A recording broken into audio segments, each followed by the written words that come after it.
should take him prisoner. Fine. Chewbacca, let's take him. Hello guys, it's Michael MGF, and I am back for another Star Wars The Clone Wars action figure review. For this one, I have Chewbacca.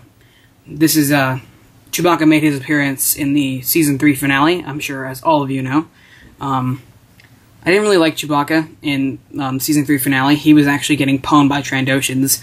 Even though he was younger, that was still kind of a fail.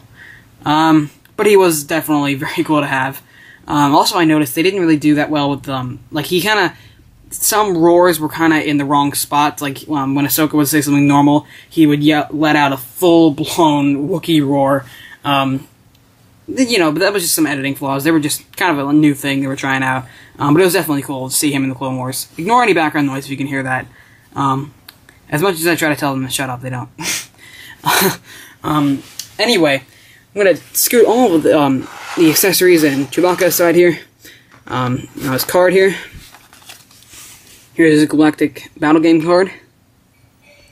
Really cool little card. Photoshop picture, obviously. They just took a shot of Chewie and put him behind some plants. In front, actually. So, cool little card.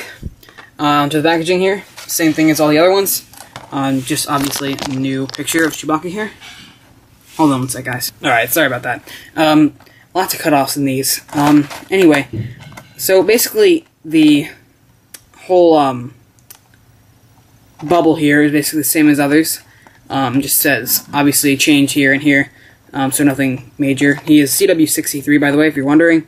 It says Bowcaster fires projectile. And then over here, on the back, we have a shot of Chewie. That's actually not how Chewie looks.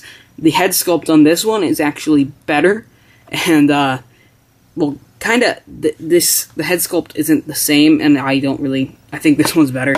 But that's the prototype, obviously, so, they're gonna be different in some ways. Anyway, I'm gonna read this here for you. Chewbacca is captured by Trandoshan hunters who kidnap victims and hunt them as part of a deadly game. The Wookiee comes across a group of Padawans who have been kidnapped, including Ahsoka, Anakin's Padawan.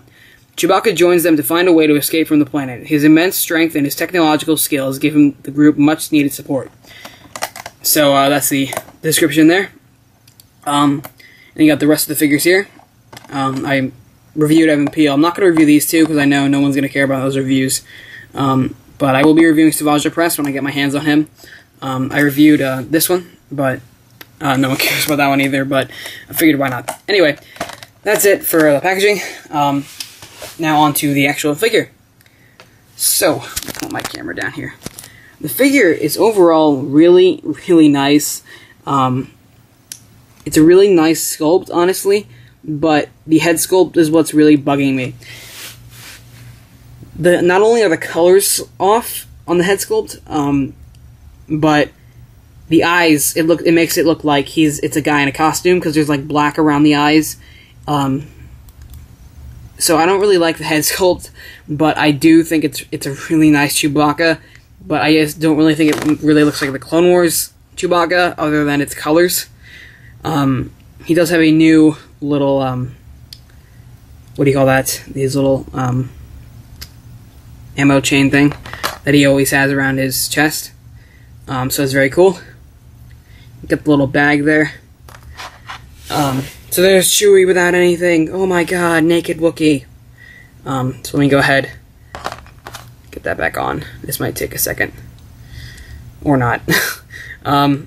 Okay. Jeez. This is not fun. Alright, so, Chewie is a pretty decent figure, and again, not a figure you would want to pass up. He's a really cool figure.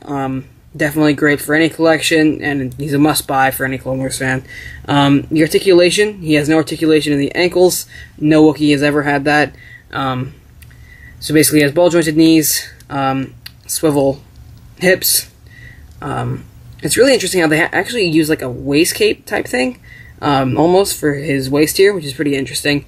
He has ball-jointed shoulders, ball-jointed elbows, swivel wrists, and ball-jointed head. So Chewie, they did a really good job on the fur. The head sculpt isn't the greatest, but it's not the worst. So I think it's a pretty good head sculpt nonetheless. So that's pretty much it for Chewbacca. He's really cool. Let me show you his bowcaster, and then I'll get on to the accessories. You can see his bowcaster is really nice. This is the standard one that you get. That does not shoot out the projectile or the laser shot. So I'm going to take this out of his hand and put it in the other one. And go ahead and get this in. Haven't put haven't used this one yet. But let's try it out. So I'm assuming you pull it back or not. You do this. Okay, that was a fail. But yeah, apparently it shoots a projectile. I'm sure you have to hit some button on it. I don't know where that button is. Or you just kind of... Yeah, I don't know. So that's pretty much Chewbacca. One more accessory. He has like a shotgun type thing. I've never seen him use that weapon ever, or if it even is a gun. Yeah, it is a gun, but it's a really interesting little weapon. Pointless, but interesting. It might be a Trandoshan weapon. I don't know. But it's cool. It looks like a shotgun. So I'm assuming that's what it is. I don't know. So lots of accessories come with this guy, and he's a really nice sculpt. Nonetheless, I don't really mind it that much. You get used to it. But if you know what I mean, his eyes are kind of like too close together, and they should look slightly thinner rather than round. But again, it's not that bad nonetheless. So that has been Chewbacca, part of the new Clone Wars wave, and the next review is going to be on the armored version of Savage Opress. Actually, it's going to be on Saucy Tin, then Savage Opress. So that's Chewbacca, guys. I picked him up at Walmart, and if you see him, don't pass him up. Chewiness! Alright, guys. See ya.